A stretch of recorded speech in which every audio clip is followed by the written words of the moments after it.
হে ধৰ্মপ্ৰাণ ৰাইজ, আপোনাসৱক আটাইকে মই মোৰ আন্তৰিক শ্ৰদ্ধা আৰু ভক্তি নিবেদন কৰিছোঁ। আজি কেইদিনমান শাৰীৰিক অসুস্থতাৰ কাৰণে মই এই ভিডিঅ' নাইবা মই মোৰ কথা ব্যক্ত কৰিব পৰা নাই। আজি পুনৰ আপোনালোকৰ ওচৰত মই এটা প্ৰবন্ধ, পাৰমাৰ্থ প্ৰবন্ধ মই এটা ব্যাখ্যা কৰিম। হে শ্ৰোতা ভক্তসকল, হে ধৰ্মপ্ৰাণ ৰাইজ, এইখিনিতে আপোনালোকে জানে গোটেই বিশ্বতে কৰোণা মহামাৰীৰ যিটো প্ৰকোপ, মহামাৰীৰ যিটো আক্ৰমণ, এই আক্ৰমণে গোটেই বিশ্বকে সন্ত্ৰাস কৰি তুলিছে। 64টি ৰোগৰ একমাত্ৰ ঔষধ হৈছে হৰিৰ নাম। আৰু তাকে মনে কৰি মই আজি এই মহান অনুষ্ঠানত মই আধ্যাত্মিক হৰি দৰ্শন, হৰিৰ নামৰ মাধ্যমেৰে তত্ত্ব কথা ব্যক্ত কৰাৰ কাৰণে প্ৰয়াস কৰিছোঁ। হে শ্ৰোতা ভক্তসকল, আপোনালোকক সকলোৱে পুনৰবাৰ নমস্কাৰ কৰি মই মোৰ এই ক্ষুদ্ৰ বক্তব্যটো ব্যক্ত কৰিব ওলাইছোঁ। মূকং কৰতি বাচালং বংগুলং ঘটে গ্ৰীম যৎকৃপা তমহং বন্দে পৰমানন্দ মাধৱম। মোৰ আজি এই অন্তৰীক্ষ চেনেলৰ ৰসাত্মক এই অনুষ্ঠানটোৰ মাধ্যমেদি দেহ আত্মা তত্ত্ব বিবেক জ্ঞানৰ ওপৰত মই এটা কথা ব্যক্ত কৰিব খুজিছোঁ।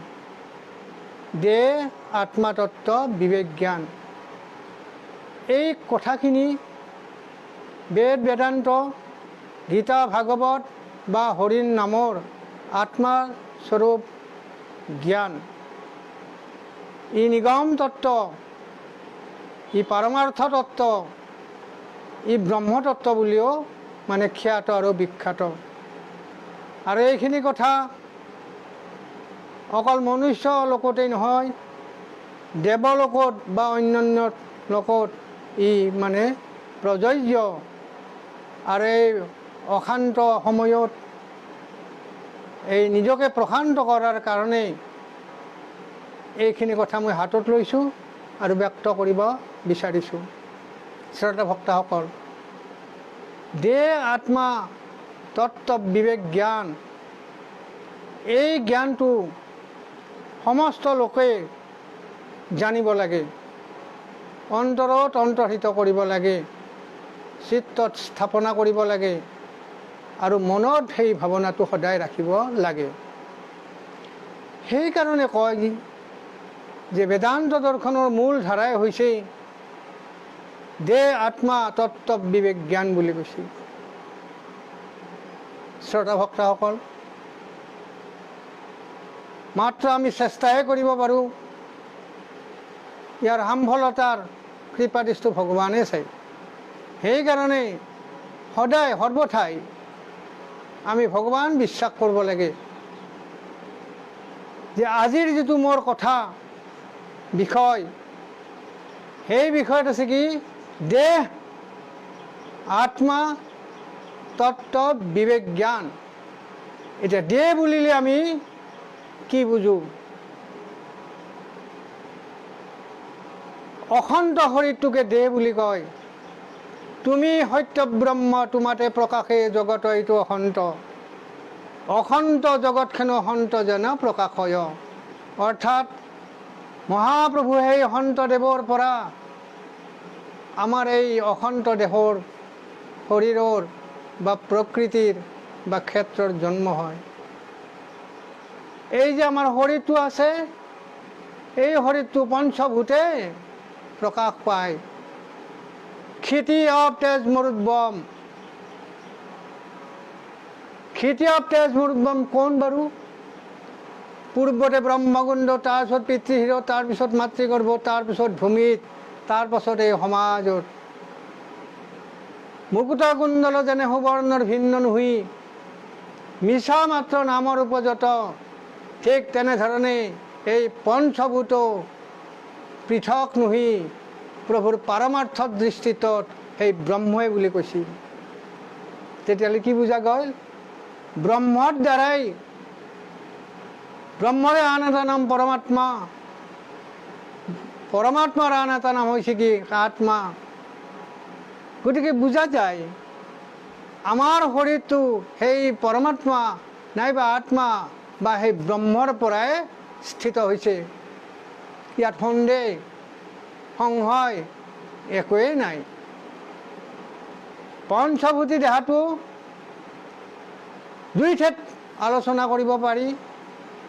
এটা হ'ল দেৱলোকত, এটা হ'ল মনুষ্য লোকত, আৰু কিন্নৰ বা গন্ধৰ্বৰ মাজতো পাৰি। গতিকে বুজা যায় যে পাৰমাৰ্থ বুজাৰ কাৰণে, এই আত্মতত্ত্বটো বুজাৰ কাৰণে অন্যত যদি ব্ৰহ্মাণ্ড আছে সেইটোতো আমি নাজানো, কিন্তু শাস্ত্ৰমতে অনন্ত কোটি ব্ৰহ্মাণ্ড আমাৰ পৃথিৱীত বাদেও, দেৱলোকত বাদেও অন্য ব্ৰহ্মাণ্ডও আছে, আৰু তাতো জীৱ আছে। এইটো বিশ্বাস কৰিব লাগিব, আৰু এইটো বিশ্বাস কৰা যায় যিহেতু শাস্ত্ৰ গুৰুৰ মুখেৰে এই কথাটো ওলাই আছে। এতিয়া এই পঞ্চভূত যেহেতু আমাৰ নহয়, এইটো যদি ভগৱানৰে দান হয়, তেতিয়াহ'লে এই পঞ্চভূতৰ শৰীৰটোক কি বুলি কৈ আছে? দেহ বুলি কৈ আছে, আৰু ইয়াক শৰীৰ বুলি কৈ আছে। আনহাতে গীতা মহাশাস্ত্ৰই কৈ আছে কি? ক্ষেত্ৰ বুলি কৈ আছে। যে ক্ষেত্ৰটো এখনেই নহয়, অনন্ত কোটি ব্ৰহ্মাণ্ডত অনন্ত কোটি কি আছে? ক্ষেত্ৰ আছে। তাৰে ভিতৰত আমি আজি ইয়াত মনুষ্য ক্ষেত্ৰৰ ওপৰতে আলোচনাটো কৰিম। গতিকে হে শ্ৰদ্ধা ভক্তসকল, যদি আমাৰ শৰীৰটোৱে ভগৱান হয়, তেতিয়া আমি সকলো ব্ৰহ্মময়। আৰু এই ব্ৰহ্মময় সমাজত এই শৰীৰক ক্ষেত্ৰ বুলিয়ে কৈ আছে। এই ক্ষেত্ৰৰ কি কাম?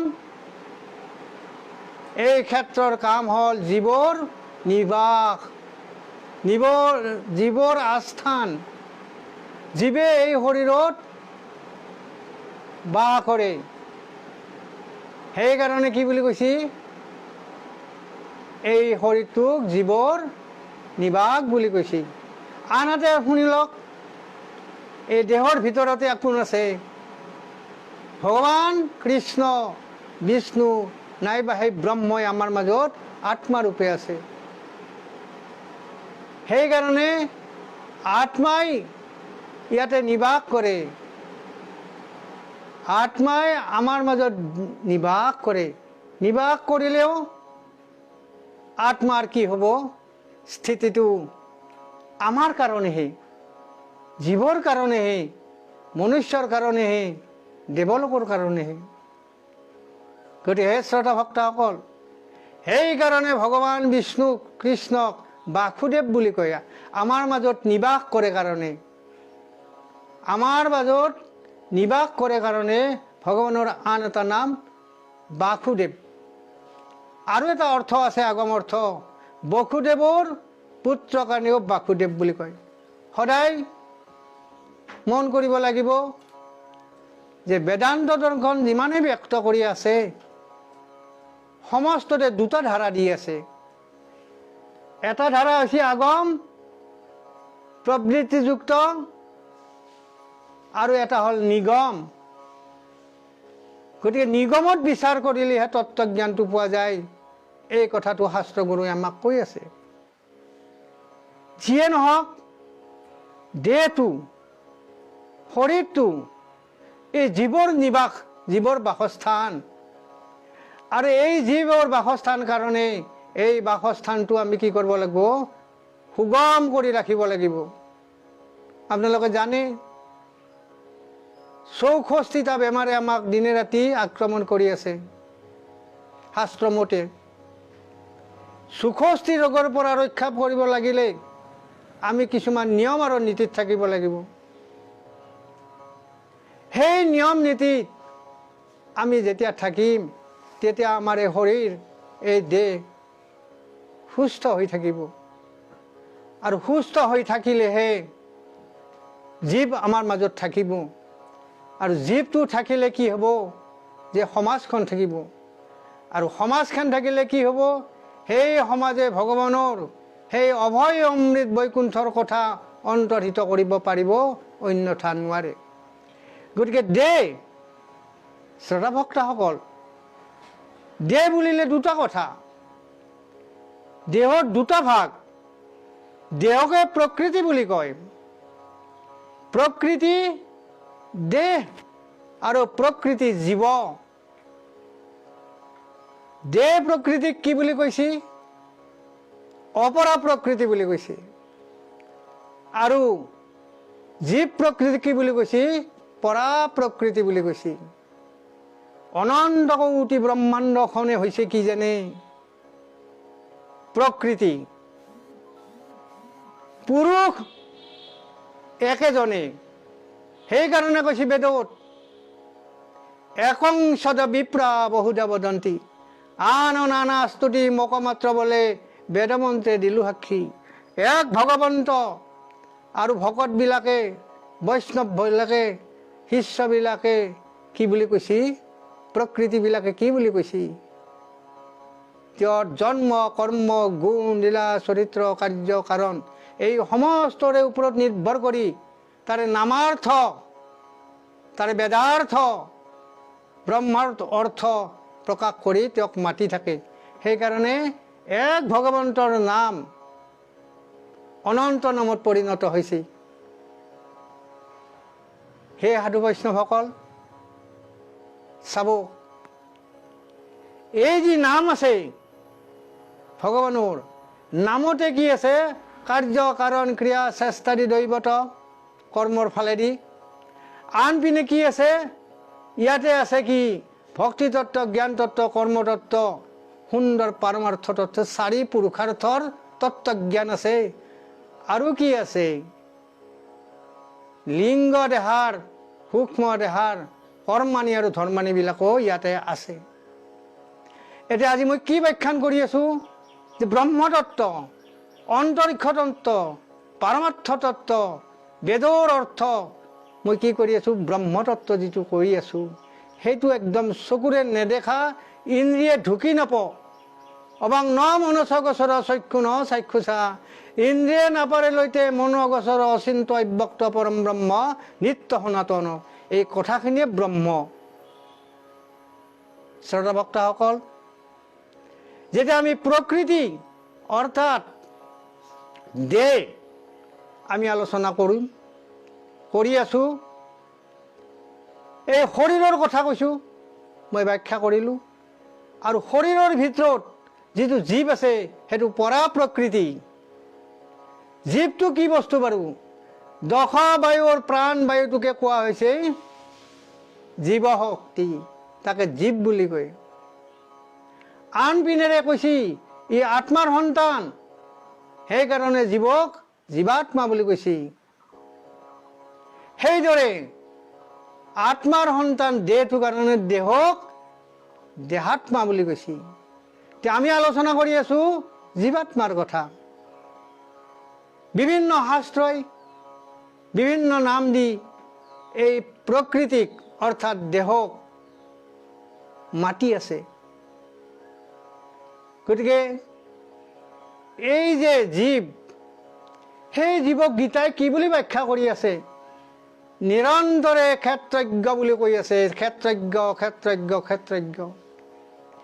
গীতাই দেহক কৈ আছে তুমি শৰীৰ, তুমি দেহ নহয়, আমাৰ ভাষাত তুমি ক্ষেত্ৰ ক্ষেত্ৰ ক্ষেত্ৰ। গতিকে এই ক্ষেত্ৰজ্ঞ জীৱ। আনপিনে কৈছে কি? যে জীৱটো জীৱ আত্মাৰ চৈতন্য শক্তি। বেদে কৈছে সোহং সোহং সোহং। কিয় সোহং বুলি কৈছে? স মানে সোমাই যোৱা উশাহ, হং মানে ওলাই অহা নিশাস। 21,600 এটা প্ৰাণীয়ে দিনটোৰ ভিতৰত উশাহ নিশাস লয়। আন ভাষাত ক'ব গ'লে যে ভগৱানে 21,600 আমাৰ ভিতৰত দৰ্শন আৰু পৰশন দি ওলাই আহে। তাকে সোহং বুলি কৈছে। জীৱশক্তিৰ অৰ্থাৎ প্ৰাণবায়ুৰ বা ক্ষেত্ৰজ্ঞৰ কি এইটো ধৰ্ম। প্ৰকৃতিৰ দুটা ধৰ্মৰ ভিতৰত শৰীৰ আৰু জীৱৰ মাজত জীৱশক্তিৰ বেছি কৰ্মানী ধৰ্মানী আছে ইয়াতে। যদি শৰীৰৰ কথাটো মই কওঁ, অন্তকালত এই পঞ্চভূত পঞ্চ মহাভূতত বিলীন হৈ যাব। আৰু শৰীৰটো কেনেধৰণে বিলীন হ'ব? 20টা পলু ছাইৰ মাধ্যমেদি। পৃথ্বীৰাজাৰ কাহিনীতে এই কথাটো লিখা আছে। কিন্তু জীৱ,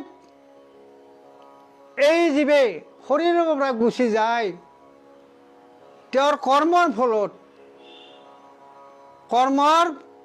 ফলত তেওঁ পুনৰ জন্ম হৈ যদি সেইটো অকৰ্ম বিকৰ্মত লিপ্ত হৈ কৰ্ম জড়তা, কৰ্ম মল, কৰ্ম পাশত লিপ্ত হৈ থাকে, শাস্ত্ৰ গুৰুৰ ওচৰত যদি নাযায়, দেহ আত্মা তত্ত্ব বিবেক জ্ঞান যদি তেওঁৰ নাহে, তেতিয়াহ'লে সেই দেহে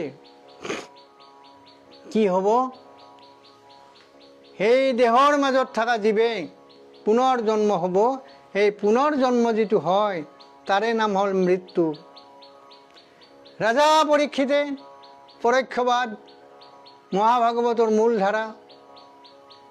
পৰীক্ষিত ৰাজাই অভিশপ্ত হৈছিল মৃত্যুৰ, অৰ্থাৎ তেওঁৰ কৃতকৰ্মত দোষ বা ভুলৰ কাৰণে, যাৰ ফলত তেওঁ পাপত লিপ্ত হৈছিল, কৰ্মত জড়তাত লিপ্ত হৈছিল, কৰ্ম পাশত জব্দ হৈছিল।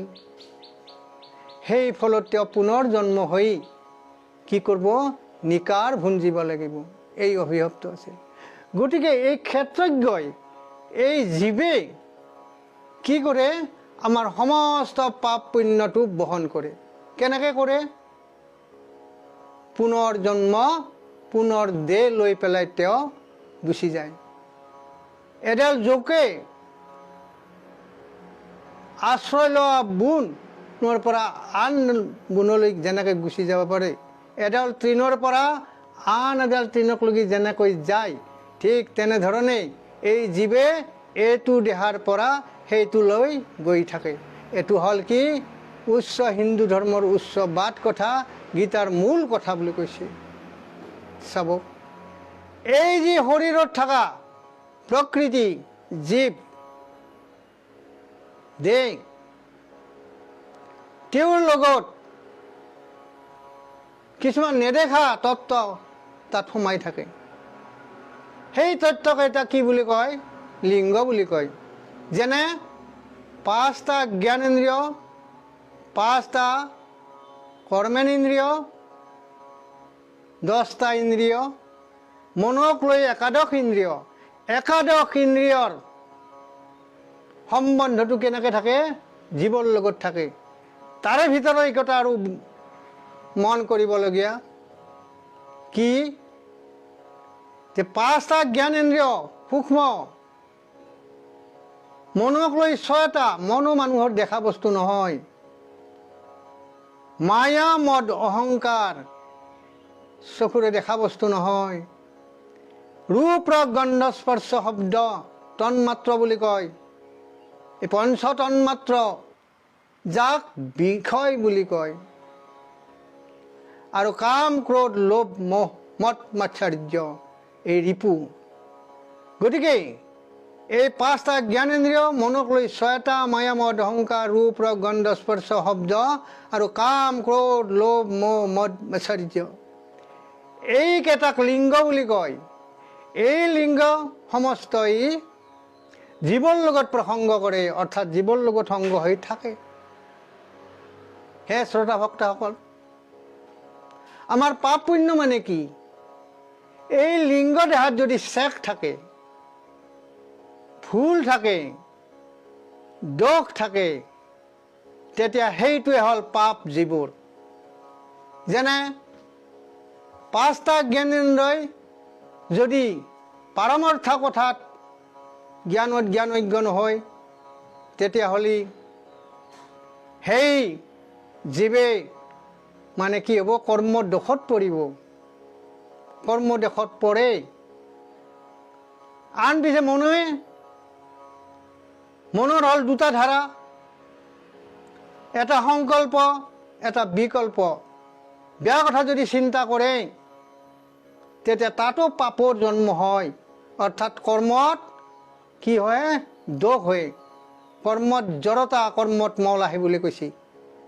আৰু এই কথাটো বেদেও, ৰামায়ণত, ভাৰতত, পুৰাণত আদি মধ্য অৱসান এই কথাটো লেখা আছে। কেনেধৰণে আছে? পৰোক্ষবাদ ৰূপক হিচাপে লিখা আছে।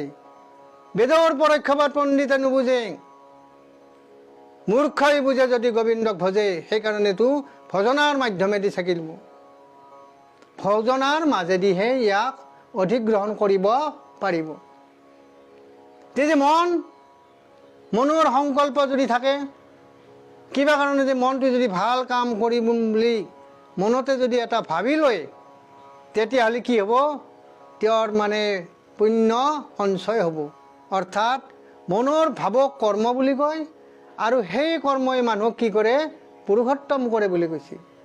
কাৰণ মনে সংকল্পৰ লগে লগে সৎ কামৰ কাৰণে ইন্দ্ৰিয়বিলাকক পৰিচালনা কৰে। গতিকে এই লিংগ দেহাবিলাক কেনেকৈ আপোনালোকে ব্যাখ্যা কৰিব, কেনেকৈ বুজি ল'ব, সেইটো অতি গূঢ় কথা। মানে এইটো হ'ল আচল তত্ত্বজ্ঞান বুলি কৈছে। হৰিহে চৈতন্য আত্মাজ্ঞানময়া আৰু সমস্ত জড়, বেদ বেদান্ত সমস্ত শাস্ত্ৰৰ এইহে তত্ত্ব বিচাৰ। বাহিৰৰ পৰা চালে ফলটো দেখিবহে পাই, কিন্তু ভিতৰত যি তাৰ অমৃত ধাৰা আছে, সেইটো স্বাদত আনিলেহে গম পায়। গতিকে শ্ৰদ্ধা ভক্তসকল, সকলোকে প্ৰণাম কৰি মই মোৰ কথাখিনি নিবেদন কৰি আছোঁ। এইটো মোৰ কথা নহয়, এইটো শাস্ত্ৰ গুৰুৰ কথা কাহে সামান্যভাৱে মই ব্যাখ্যা কৰি আছোঁ। গতিকে মনক সদায় সংকল্পত আনিব আপোনালোকে। আৰু যদি সংকল্পত আনিব লাগে, তেতিয়াহ'লে হৰিৰ নাম পাৰমাৰ্থ অৰ্থাৎ মন দিব লাগিব। আৰু মন দিলেহে কি হ'ব? ইয়াৰ ফলটো পোৱা যাব। তাৰপাছত কি? যে আমাৰ যিটো মায়া আছে, শৰীৰকে আদি কৰি যিটো মায়া আছে, পাৰ্থিৱ যিটো মায়া আছে, আগম যিটো মায়া আছে, প্ৰবৃত্তি যিটো মায়া আছে, অশাশ্বত সংসাৰৰ যিটো মায়া আছে, সেই মায়াৰ কাৰণে আমাৰ কি হয় জানে? মন লিপ্ত হয়। আৰু মন লিপ্ত হোৱাৰ কাৰণে আমাৰ বুদ্ধি হৈছে কি? বুদ্ধি হৈছে ভাৱনা। আমাৰ চাৰিটা মহতত্ব, চিত্ত, বুদ্ধি, মন, অহংকাৰ। তাৰ ভিতৰত বুদ্ধিটো অন্যতম বস্তু। হে বুদ্ধি সদাতৰ, কেৱলে মাত্ৰ তুমি পাৰমাৰ্থ কথাটো যদি তুমি চিন্তা কৰা, পৰম জ্ঞানৰ কথা, পৰম ভক্তিৰ কথা, পৰম কৰ্মৰ কৰা, সেই ভাৱটো সদায় যাত থাকিব, তাকে মানুহৰ বুদ্ধি বুলি কয়। তাকে বুদ্ধি আমি সত্যস্থয়া কৰিব লাগে, বুদ্ধি স্থিৰ কৰিব লাগে। আৰু সেই বুদ্ধি যেতিয়া আমাৰ অন্তৰত থাকিব, তেতিয়া মনক লৈ পেলাই মানে জ্ঞান ইন্দ্ৰিয়ৰ মাধ্যমেদি কৰ্মেন ইন্দ্ৰিয়বিলাক পৰিচালিত হয়। গতিকে এই যে আমাৰ কথাটো কৈ আছোঁ, যে এই ৰূপ ৰস গন্ধ স্পৰ্শ শব্দ, এই পাঁচটা তন্মাত্ৰা আছে। এই পাঁচটা তন্মাত্ৰাৰ ভিতৰত ৰসত, ৰূপত, গন্ধ স্পৰ্শ শব্দ গোটেই অনন্ত কোটি ব্ৰহ্মাণ্ডত আপোনালোকে যদি বেলেগ ব্ৰহ্মাণ্ডতো যদি মানুহ থকা বুলি ভাবে, অকল পৃথিৱীতে নহয় গোটেই ব্ৰহ্মাণ্ডত তথাপিতো মনুষ্য সমাজত কি আছে? ৰূপ ৰস গন্ধ স্পৰ্শ শব্দ, এই পাঁচটা তন্মাত্ৰাত পাঁচটা বিষয়ৰ মাজত আমি ঘূৰি থাকোঁ। তাতে সাৱধান হ'ব লাগিব। মনে ৰূপ ৰস গন্ধ স্পৰ্শ শব্দত পাঁচটা তন্মাত্ৰাত যেন বিকল্প কোনোদিন সাধন নকৰে। কিন্তু বিকল্প হৈ যায় এই কাৰণে, যিবিলাকে শাস্ত্ৰ আৰু গুৰুৰ ওচৰত নাযায় তেওঁলোকৰ বিকল্পত যায়। কি কাৰণে? কাৰণ তেওঁলোকে ভক্তি তত্ত্ব, জ্ঞান তত্ত্ব আৰু কৰ্মতত্ত্ব এই বস্তু তিনিটা নাপায়। চাওক হে শ্ৰোতা ভক্তসকল, যদি বিষয় সম্বন্ধ সুখ যদি আপাতভাৱে ল'ব খোজে, বিকল্পৰ মাধ্যমেদি যদি ল'ব খোজে, তেতিয়াহ'লে কি হ'ব? সেইটো মনোৰঞ্জন হ'ব। মনোৰঞ্জনে জীৱক কোনোদিন মুক্তি নিদিয়ে। আৰু যদি ৰূপ ৰস গন্ধ স্পৰ্শ শব্দ এই বিষয় পাৰমাৰ্থৰ পন্থত, অৰ্থাৎ হৰিৰ নামে যি নাম ব্যক্ত কৰিছে, যি অৰ্থ ব্যক্ত কৰিছে, সেই তত্ত্বৰ মুখত যদি আমি আগবাঢ়ি যাব পাৰোঁ, তেতিয়াহ'লে কি হ'ব? এই বিষয় সম্বন্ধ সমস্তবিলাক চিত্তৰঞ্জনক লগি গুচি যাব। চিত্তৰঞ্জন যি ব্যক্তিয়ে কৰিব পাৰিছে, যিয়ে জীৱৰ চিত্তৰঞ্জন ভাগ গ্ৰহণ কৰিব পাৰিছে, তেতিয়াহ'লে তেওঁ এইটো সম্ভোগ সেইটোহে উত্তম খাদ্য। আৰু যিবিলাকে মানে বিষয় সম্বন্ধীয় তন্মাত্ৰৰ বস্তুটো বিকল্পভাৱে ভোগ কৰি আছে, সেইটো হ'ল মনোৰঞ্জন, সেইটো হ'ল উপভোগ। গতিকে উপভোগত জীৱে কোনো শান্তি পাব নোৱাৰে, সুখহে মাত্ৰ পাব পাৰে। সেই সুখৰ কিন্তু মূল্য নাই। কিন্তু সেই সুখ যদি পাৰমাৰ্থ দৃষ্টিত লৈ যোৱা যায়, তেতিয়া সেইটো কি হ'ব? সেইটো নিজ সুখ, সেইটো স্বসুখ, সেইটোৱে হ'ব পৰম শান্তি। গতিকে ঠিক তেনেধৰণেই আপোনালোকে যদি বস্তুবিলাক ব্যাখ্যা কৰি যায়, আমাৰ ভিতৰত থকা এই যিটো তন্মাত্ৰা, এই যিটো বিষয় সম্বন্ধীয় কথা, এইবিলাকত অতি সাৱধান হ'ব আপোনালোকে। তাৰ পাছতে আমি আলোচনা কৰিম ছয়টা ৰিপুৰ কথা। ছয়টা ৰিপু কাম, ক্ৰোধ, লোভ, মোহ, মদ, মাৎসৰ্য। এই কথা বস্তু হ'ল জীৱৰ কি আটাইতকৈ ডাঙৰ শত্ৰু। সেইকাৰণে ছয় ৰিপুক আমাৰ কি কয়? শত্ৰু বুলি কয়। কাৰ শত্ৰু? জীৱৰ শত্ৰু।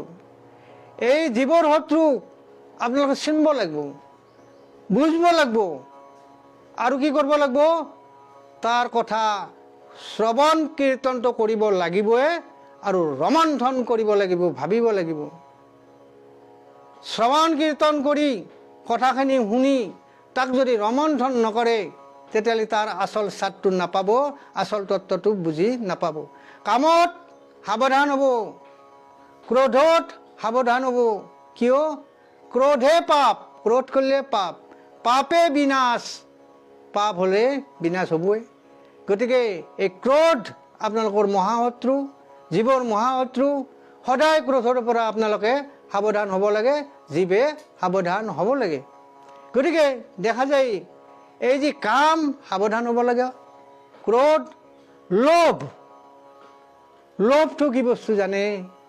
মানে জীৱৰ যিটো লোভ আছে, অপ্ৰাকৃত লোভ, সেই লোভ কি কৰে?